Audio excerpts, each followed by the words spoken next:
So I became interested in psychology from a pretty young age, like really in middle school and high school. I started getting introduced to the concepts, and I myself had struggled with some anxiety and depression as a kid, and I just thought it was so interesting that we could really study the human brain. And I've always been like a let me just fix the problem kind of person. So I was pretty determined to learn as much as I could so that I could just like fix myself and all my problems would go away. And then I just became fascinated with how different all people are. Like two people can see the exact same thing or be in the same situation and just react so differently. And so why I ended up actually going to Harvard, probably a mix of reasons. I think it wasn't that I had my eye on going to Harvard my whole life by any means. I actually had an older brother, and he ended up going there. We were both competitive divers, so springboard and platform divers. And he ended up, getting accepted, obviously for his great grades, but also for the diving team. And so I started looking at him, and I was like, well, I actually, better grades than him, and he's a better diver than me, but I still am pretty good. I was like, we're pretty similar. People used to call us twins. So I was like, I mean, if he can do it, why can't I? So kind of speaking to that importance of representation, seeing someone that's like you do something, and then you're like, wait a minute, maybe that is a possibility for me. So I really, I had been doing all the things already. Like I enjoyed studying, and so I had good grades. Like I had been a diver for 12 years. So it wasn't that I prepared my life perfectly to get into Harvard. It was like I was myself my whole life. And then when I applied, they seemed to like that person. So I think that, as I say, it is like a good reflection for me of one of the pretty big accomplishment of my life. It wasn't something I engineered from the beginning. It actually was a natural output of just doing things that I enjoyed. Cool. That's a very good thing. It's like a lot of people try to achieve something because they think is what they like. And maybe they're forced things when they don't really like them. In your case, it was completely the opposite. Interesting that you're talking about solving problems. At some point, I wanted to study psychology, but when I thought about I already have enough problems with myself, I don't want to be. In my mind was, if you study psychology, you are going to be helping others to solve their problems, and there is where I stopped, and I didn't go towards that. But nowadays, at the end of the day, I'm trying to solve a lot of problems for other people in different ways. So I ended up doing it anyway. I just didn't study that. Still, I read a lot, and it's an aspect that it's very interesting to me as well. So cool. Would you like to tell us a little bit about what you do as your business? What it is that you are doing currently? Yeah, absolutely. And it's interesting what you said, because that's actually why, as I went through college, like I studied psychology. I think even all of my like elective classes were psychology. I just really found it so fascinating. But at some point, there's kind of a mix of reasons, but I had that similar realization of, I don't know if I am yet strong enough to be able to take on people's problems in such a heavy level as like a clinical psychologist or someone really dealing with really like big behavioral problems and things like that. Because I was like, I have a lot of stuff I'm still working on and figuring out. But I want to take this and I want to apply it in situations where it can be really beneficial. And so the business world was something that always interested in me. It was sort of intimidating to me because, again, I didn't study economics or business or anything. But I ended up starting at a company actually in HR. And I just went through this whole exploration, I think, throughout my career of trying different things and really trying to figure out where is the intersection of psychology and business. And after getting my MBA and working in consulting, I just kept coming back to this idea of coaching and career growth and really what you mentioned. Like, I really did want to support people and help people. That had always been something at my core, and do that more directly. So that's kind of how I went into coaching. And something I really like about coaching is that it is very positive psychology, future focused, optimistic, action oriented. And so for me, that feels like a nice, we deal with challenges, we deal with mindset, but it's always in how can we move forward? So now, after a few years of getting certified and starting my own business, I am a leadership coach. So helping high achieving professionals, founders, aspiring executives, things like that, really help them grow their career in a way that feels authentic to them so that they can manage their stress, manage their time, and really support their people along the way. So the more you become a leader, the more responsibility and power you have over other people. And most leaders I talk to care deeply about their people, but they're dealing with a lot of other stress and pressure too. So helping them find that balance between driving fast, like getting the results, doing big things, and taking that time to enjoy our lives and connect with people and do all the things that really matter at the end of the day. Great. I'm going to ask you a question that we have been talking a little bit about this before. What it is coaching? A lot of people think different things about what it is coaching. So what it is coaching? Yes. You might have to stop me if I go too much on a rant about this. It's really interesting because it is a super like high growing and unregulated industry. So at its core, how the International Coaching Federation really describes it, it is a co-created process. So between coach and client, and helping to overcome challenges, barriers to help you realize your full personal or professional potential. And that co-creation piece is really important because coaching is not meant to be, of course, coaches come with a lot of knowledge, a lot of frameworks, a lot of skill set. But at the end of the day, it's meant to empower the client. Like a coach's ultimate goal is to work themselves out of a job, honestly, of just like, I'm showing you that you have the tools within you. I'm making sure that everything you're doing is really things that you want to do and feel connected with, because we have to challenge people, challenge your thoughts. But if someone is just agreeing with the coach, they're going to leave the session and not do any of the things that they were asked. So coaching can look different and in different situations. Some people have like really like specific processes that they work with people. Some people is more free form, but at its core, it's just this idea of asking a lot of questions, reflecting back people's own words and insights to help them gain like a deeper understanding and a different perspective on their own problems. And I think people always say that it really opens up ideas and opportunities and doors that they had never even seen before. So we call it a mirror and a flashlight. It's like we are going to show you exactly who you are, how you're showing up so that you can see if you like what's in the mirror. And we shine a flashlight on those things that we can see that you're avoiding and that you don't want to talk about so that we can actually do something about them.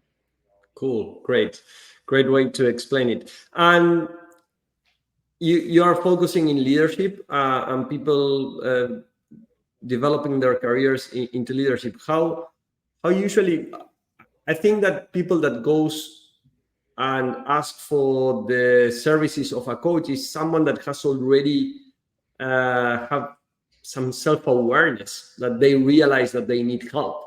And that's probably one of the most important aspects in wanting to get help from a coach. How it happens that, or by talking to your clients, how it happens that, and for people watching, how do you realize if you need a coach, or how do you realize if you need help in some kind of way in order to grow in your career as a leader? That's a really great question. I think there's a few things. I actually just started reading Arianna Huffington's book, Thrive, and the whole first piece of it is her having her realization, which was actually her passing out from fatigue and not sleeping and stress. So there's sometimes where it gets to a really bad point, which is what we want to avoid. And why in my content, I try to almost like talk about the signs and potential symptoms of burnout, or you're, leading from a place of fear and threat instead of curiosity and authenticity. And so I think even more than realizing like no one really, needs a coach or needs help, like they're high performers, they're doing just fine. But it's, I think almost when you realize that things can be different is that moment. Maybe you see someone else doing something different. You see another leader who's like, I lead out of love instead of fear, or I lead out of purpose, and they really mean it and they really live their values.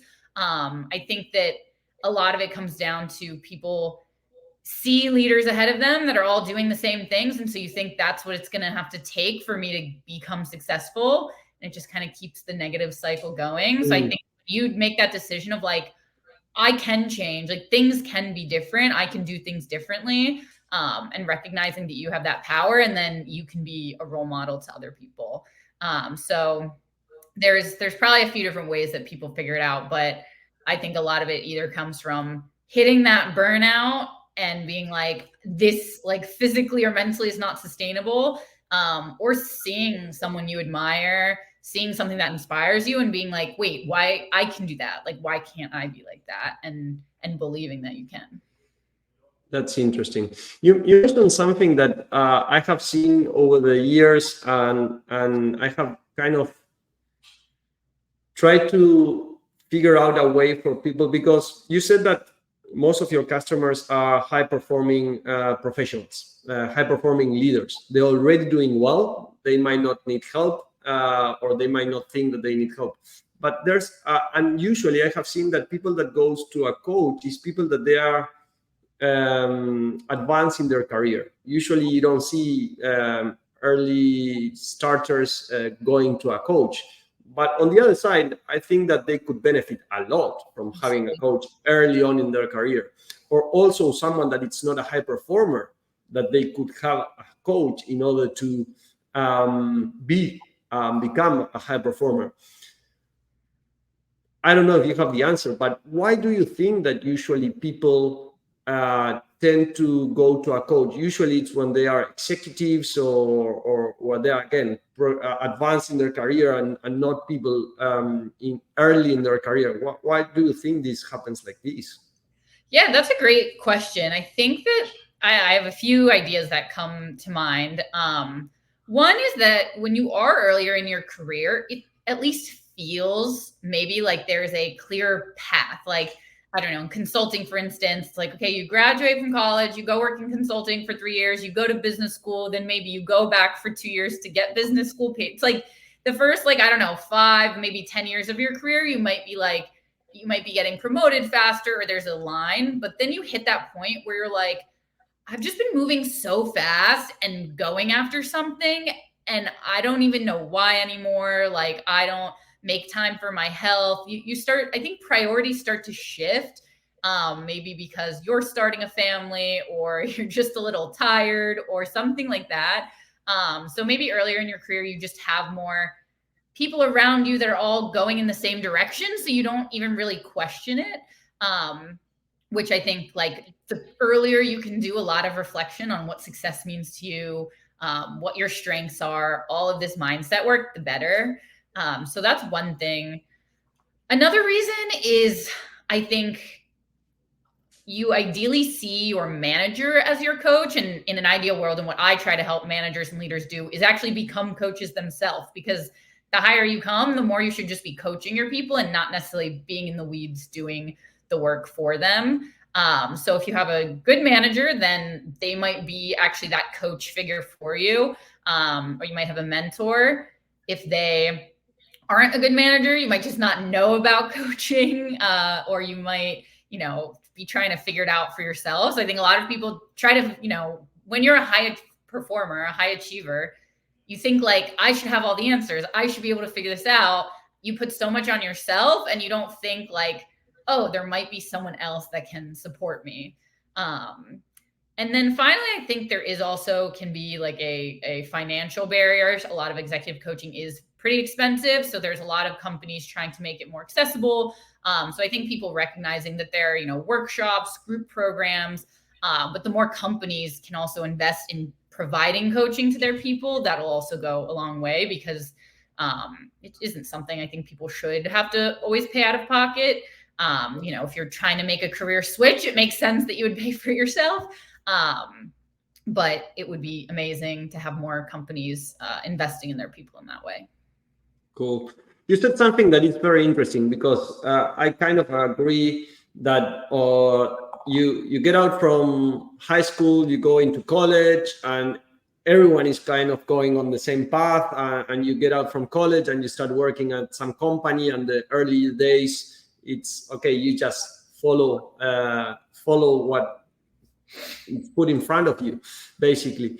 but it got to a point that it's more complex. The jobs that you're going to be taking on are more complex because you have to lead another team, so because you're doing something different. But with technology coming in, with AI, with all these new jobs that will happen, that even companies are saying, it's like, we don't know what's going to be the future of work, because today I need this, maybe in a year time I need something completely different. So I believe that the career of the professionals are going to be like, you will have way more anxiety or more frustration, because you don't know what's going to happen. Even I'm quite into the tech world, so yeah, today I'm a software engineer and I'm doing all these things to build AI tools. But what if in 5 years I might not have a job anymore because the tools I have been building are going to take my job? So there's a lot of chat about what's going to be the future of work, and how you're going to be able to keep up to date with what needs to be done. So my question goes towards to how can you, with the help of a coach, of course, like yourself, or on your own, what are the techniques or tactics that you can use in order to remove, like, first of all, going through burnout, but in even avoiding getting to burnout? What can someone do in order to keep themselves mentally healthy? Yeah, absolutely. It's funny. I'm actually creating a document right now with kind of like the 3 big mindsets that I think are most important to cultivate to kind of get to that point. And of course, the act of actually practicing them. I mean, it's hard to list the really specific, there's just so many different ways. I honestly think like mindfulness, meditation, 10 minutes a day, like those aren't things we think about as like business skills, but that is how you learn to like not be so reactive to these things. And so for me, the 3 mindsets that I found the most helpful and I help clients with is optimism, empathy, and growth mindset. And so the idea is, you have to be able to know that there are challenges, but be able to still have that vision and be willing to get excited about it, even when you don't know if it's going to work out. It's not going to be easy, but really opening your mind to possibilities. And then empathy, obviously, being able to connect and work with other people really well, and being able to voice your fears and connect with other people around them, and just be sensitive to how, it doesn't mean getting everybody to like you all of the time, but it means coming to emotionally charged situations and being able to kind of stay calm, cool, and collected. And then finally, growth mindset, which is there's going to be a million times that you fall down, and how do you get back up again, both for yourself and also believing that other people have that power too. So for leaders especially, it's trusting your team, believing in their growth. So those are kind of 3 mindsets that I think are super important to build. And what they're all anchored around is what you were just talking about. You mentioned AI, and it's so scary, and it's this threat that's coming to take all of our jobs. That's sort of there's a group called the Conscious Leadership Group, and the main kind of tool that they use is just like a horizontal line. And it's like when you're leading or acting from fear, you're below the line and you see everything as a threat. You get really defensive, you're closed off, you're just not in like a very open mindset. And so when we think like that, we avoid AI. We don't even want to think about it. We don't want to talk about it. We don't want to share our insights with anybody else. We become very competitive. But if you can notice you're there and bring yourself up above the line, that's when you're in a curious mindset and you're actually like, okay, I actually am super interested in all this AI stuff. I'm going to become an expert in it. I'm going to build these tools. And then I don't know exactly what's going to happen, but I'm going to be further along than the people that don't know anything about it. And I'm going to make connections with other people in this world because they're probably going to be, important in the future. So you become just more open, and it's all about, again, like learning as the metric of success versus like always doing things perfectly and having things right.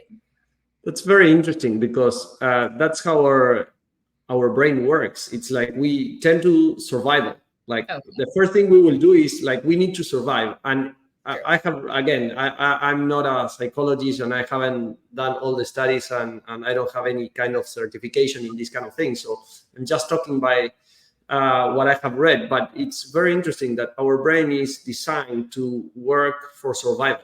So everything we see, we will think is a threat. And when we think is a threat, we believe that we are going to die. It's not that it's a threat that something might happen to us and that's it. No, our brain thinks you're dying. So this is just a little bit of what I have read. If you could explain us a little bit of how the brain works in that way, where for people to understand that it's not just you, it's how the brain is designed to keep you safe, how it works. Yeah. So there's basically it's thoughts, feelings, behavior, and it's like a circle. It's funny. I'm just like drawing it on the page. So you have this cycle. It's like as simple as it gets is we have thoughts that are just always popping in our mind. Like, I don't even know. I forget. It's like some like 8 trillion thoughts a day that we have or something like that. And our brain, to your point, is going to really quickly pay attention to the ones that have some kind of threat or survival, or like they're just it's trying to protect us. And so you have that thought, and that thought creates a feeling like, okay, there's a threat. I need to be scared. I need to be defensive. I need to be closed off. And if you just let that automatically happen, then your behavior is just going to follow. So it's like, okay, I'm threatened by this person. I feel like scared of them. And so I'm going to be rude to them, or I'm not going to help them and collaborate with them. And then they end up not liking you. It's like, it's a cycle that feeds itself. Like, so then they don't really like you because you're not nice to them. So then you keep having thoughts of, well, they're so rude to me. They don't like me. So I'm going to keep being rude to them. And it's just this circle that goes around. And so it's similar, like, oh, AI freaks me out. I'm going to avoid it. So then I don't know anything about it. So then I continue to be scared. And so a lot of people jump to behavior, like, let me change my behavior. Let me, go into the gym 5 days a week from 0 and let me just like do things. But if your brain is still wired in the same way it was, that's going to fall flat pretty quickly. So you really, want to start with that thought component. The feelings is one where you kind of start to take a step back and you let them flow through you. But again, they're really triggered by thoughts. So, there's cognitive behavioral therapy, and in coaching, we do like a light version of that, where it really is, let's challenge it. Like, what's the evidence about this thought? Like, what proof do you have to tell me that this is true? It's like literally recognizing that our brains lie to us a lot, and it's up to us to actually interpret those thoughts. So for me, it was one of the most powerful things I realized, that everything I think isn't true, but it also is like a little bit scary and frustrating, because then you're like, well, how do I trust myself then? So it's a process. Do you have any tip for people because again, the first thing you have to do is become aware that you're thinking something that might not be true. So do you have a tip in order to realize that this is happening to you? Yeah, absolutely. I would say journaling is a really big one. And again, this doesn't have to be 30 minutes every single day, but set like a 5-minute timer for the middle of the day or the end of the day, and really just make note of like what you're feeling, both in your head, but also in your body, of like, okay, this thought made me feel really tense. So like, let me go explore that, etc. Obviously coaching is like a really great way to do that, because it's hard to do it on our own. But I think if you start with like one thing, like what is that one thought that you have over and over again? Like, I'm never going to get this job because I don't have enough experience. Like, take that one thought that is like the one that you feel like is always that monster on your shoulder, like making you feel bad, and just notice when it comes up, like have a conversation with it, and really do things to show either why it's not true. Like, it's not 1 + 1 = 2. It's something like much more subjective than that.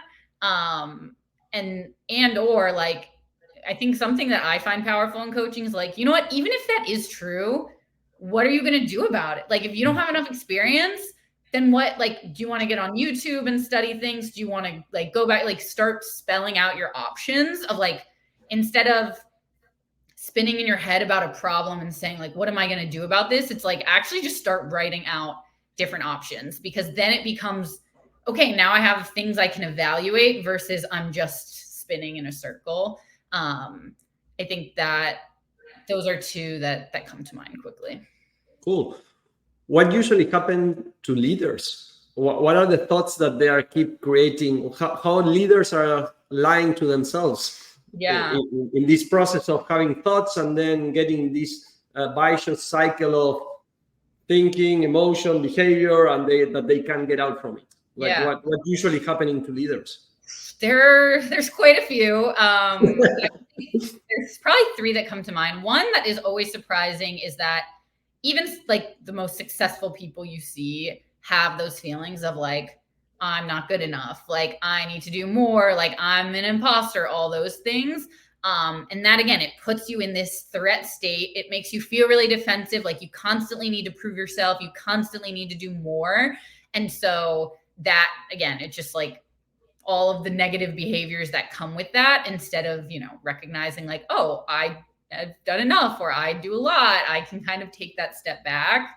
And I think really related to that thought is almost this thought, the perfectionist mentality of like, okay, I've built so much, I've gotten so high, and I really don't want to fall back down. I don't want to lose everything. And I see a lot of folks feeling like, I need to get to the next thing so that I can feel safe. Like, to your point of that survival mode, like the higher you get as a leader, I feel like there's just this feeling of insecurity of just like, it could all get taken away from me tomorrow. And again, threat state, like, let me get my armor up. Let me just be as strong and hardworking and do all the things that I possibly can. And the last one, and I would say especially with new leaders, but it can happen whenever teams are changing and things like that, is this mistrust of other people. Like, I don't know if they care as much about me. I don't know if they're competent as me. Like, I just need to get things done. So I can't like trust my people. I'm not going to take time to explain it to them. And a lot of the times, if you're focused on mistakes, you're going to see someone make one mistake and then decide you can't trust them ever again. So it's sort of this impatience that then is reflected on how you interact with other people. Cool. Great. You are talking a bit about this, I think, this morning in one of your LinkedIn posts about that the project come in, there's something new role, new job, new project, whatever, and you start leading your team. And would you like to talk a little bit about that? That I think it's kind of related to what we are talking today. Yeah, absolutely. I think it's everything. It's like that initial feeling that we're all kind of wired, both from evolutionary psychology and also from just this world we've lived in. And if you've always been an achiever, of just like, almost, you get an opportunity and you're immediately like, what could go wrong? How am I going to mess this up? Instead of, I'm so curious about this. How am I going to get excited about this? How am I going to, not even succeed, but how am I going to learn from this? It's like this whole thing of, how am I going to do this so well and do this right, versus what am I going to learn from this? How am I going to learn? How am I going to help other people learn from this? Because again, it's funny because even when I say things, I'm like, I hear or see and feel like some people are going to roll their eyes and be like, but it's business and we need results, etc. But I think there's just a mountain of research that shows that, more engaged, happy, like, teams and employees are the ones that do better work. So when you can get people really motivated, excited, empowered, they're gonna perform better. You're gonna perform better. When we're in that threat state, like, we're not creative at all. We can't think outside the box. Like, we're only thinking one step ahead and we're really narrow vision. So I think at the beginning of a project, to your point, is a great time to be aware of what are the like negative, untrue, scary thoughts that are popping into my head, and how can I, recognize them, but reframe them. Like, what's an alternative view? How can I replace this with something else? Instead of, how do I do this perfectly so I don't get fired? Like, how do I get my team on the same page so that we can all work on this together? So it's definitely one of those really sensitive times when we're at a higher risk of falling into some of these bad habits. Yeah, and again, coming back to fear, it's interesting what you have shared, that the more you build, the more you do, the more you have, the bigger the fear of losing all those things. Yeah. Because when you start And what's funny is, sorry, I was going to say, is like, you're so afraid of losing all these things, but you're also, I see a lot of people realize, like, of course they matter in a way because, you know, you want to take care of your family, you want to have that safety. But I think what also happens is people do all these things, build all these things, and they realize like there's not an end to it. Like no one, Mm. the post I had about Argentina and Messi, and like Messi won a World Cup. Like he was the best player out there. He could have just retired at the top, but he kept going. Not to say, I mean, again, Argentina's going to win the Copa America and the next World Cup. They're just going to keep doing it. But, you know, it wasn't that he was like, okay, great, I got to the top and now I'm done. It's like he loves soccer. He like loves his team. He just keeps going. And so I think if you are constantly looking at like, I need to like get to the top, you're going to be always climbing because you realize like there's no top. You decide if when enough is enough. It Um, is it yeah. is very interesting, and you mentioned something that I didn't want to interrupt you, and I forgot about it, but you just mentioned it, and I now remember what I was going to ask. We always think, and this happens to me a lot. There's always this thing happening. When I achieve this, then I'm going to be able to chill. When I achieve this, then I'm going to be able to relax. When I achieve this, I'm going to be safe. When I achieve, and it never gets there because you're, again, I remember when as an Argentinian, when I go to live somewhere else, then I'm going to be able to relax. And I remember moving to New Zealand. And it's like, if I have a salary of this amount, then I can relax. And I hit that salary. And it's like, well, no. And now if I hit this, or if I start my own business, or then if I move to the US, then it never ends. Like you still have something else to achieve. So how that works? Yeah. There's I'm forgetting the name of it right now. There's like a formal name for that, but it is just this, it's like I don't know, it might be like the happiness illusion or something like that, but it is exactly, we think, and there's like a great reframe of like, instead of if I get this, then I'll be happy, it's more like I'm happy, like I cultivate happiness by doing these things, and like therefore I am successful. So it is kind of putting the values, the things you enjoy doing before all those like external metrics. But it's hard because we are so wired for it, and we don't do a good job of recognizing like when we've left survival mode, like you know, when we really are taking care of ourselves, and when we're in a different kind of place. But yeah, I think it's a super interesting phenomenon, and I see it happening a lot to people, and it's just like, yeah. Related to that, what it means motivation. A lot of people say, I'm not motivated to do this, or I'm not motivated to do that, or my leader is not motivating me, or I don't want to motivate my team. They should be motivated by themselves. Like what it means motivation. Mm. Yeah, I think that with that one, it's funny because I talk a lot from the leader perspective of leaders being like, my people aren't motivated enough, etc. Like everyone should try and be as self-motivated as possible, but I think there's a lot to be put on leaders and companies to motivate people. And again, that isn't like, that's not just telling them exactly what to do. It's giving them a vision, giving them something exciting to work towards. So yeah, motivation, there's sort of like, you can be motivated by some of these more like extrinsic factors, like the job title and the money, and those are the things that are going to have that brief hit of like happiness and dopamine, and then quickly it's going to fade. It shows like, there are all kinds of studies that shows like when you really achieve something big, like you get a spike, but then you go back to baseline pretty quickly.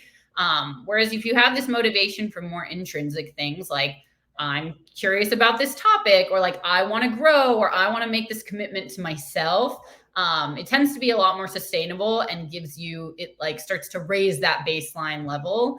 But yeah, so it can be, it's like this, yeah, desire to do things. And again, motivation, there's a lot of debate around like discipline versus motivation. And I don't know, to me, it's like you just, one without the other like doesn't make sense. You need both. There's a lot of people like, just do the discipline and just put it in your calendar and show up and just do the thing every day.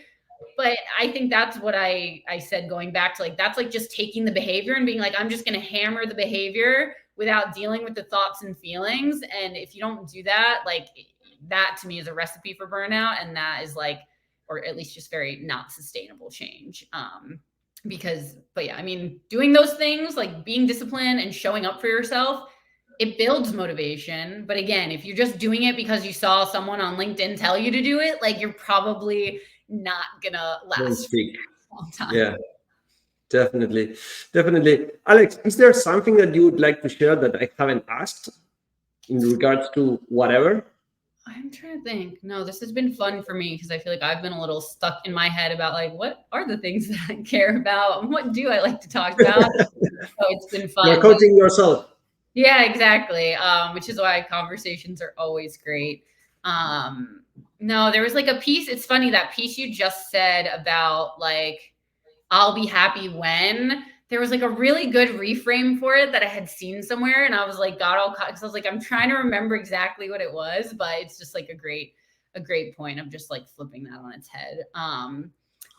But no, I feel like that it was fun to talk through these things, and I feel like the mindset piece is like a hard thing to talk about sometimes. So I appreciate you making the space for it, because we do sometimes just want the like just give me the 5-point checklist and like let me be successful. But it just Give me the solution and that's it. yeah, exactly. No, definitely. But something I realized that it's one of the first points in order to be able to grow in any way is that it was surprising to me when I started reading a lot about different topics. It's like most of the people don't understand how the brain works. So if you don't understand how the brain works, how you're going to understand how you're feeling? Again, these thoughts, feelings, behaviors. It's like you don't know how it works, how you're going to fix it. Yeah. And again, most people even stop to think about it. Mm-hmm. Also, I think with the feelings piece, it's like we don't like to talk like in the US, in corporate world, it's like we don't talk about our feelings. Feelings aren't for here.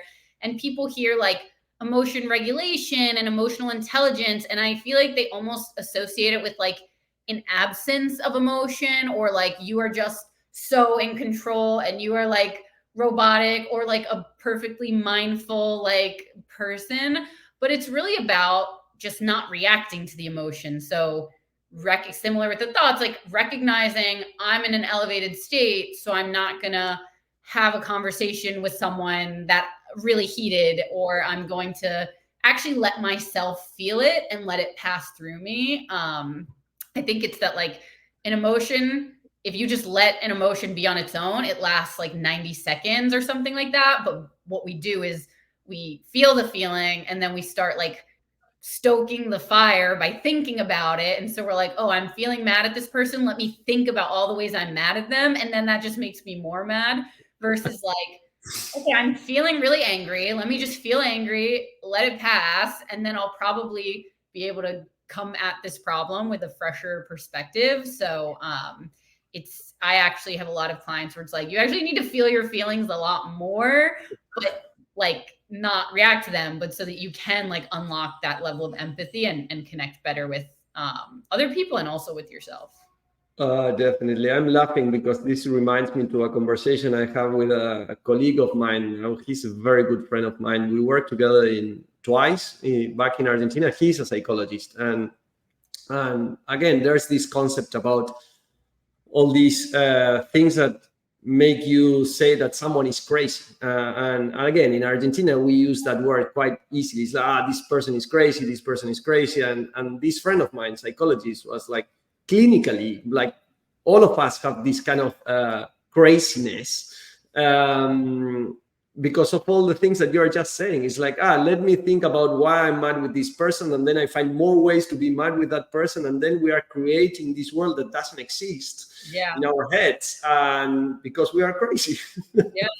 And it really just goes back to what you like, the survival mindset, because we're doing that also because we're protecting our ego. We like care so much about being right, and we're like, I feel mad at this person, which means I'm right in feeling mad at them, and I need to like gather all this evidence to show that I'm right about that, and just kind of stay angry, because there is something vulnerable about being like, well, maybe like what was my role in this, or like maybe I misunderstood. It's like that somehow opens us up to feeling, I don't know, looking weak or looking soft. But really what it does is open us up to connecting with that person and avoiding a whole lot of anger and conflict.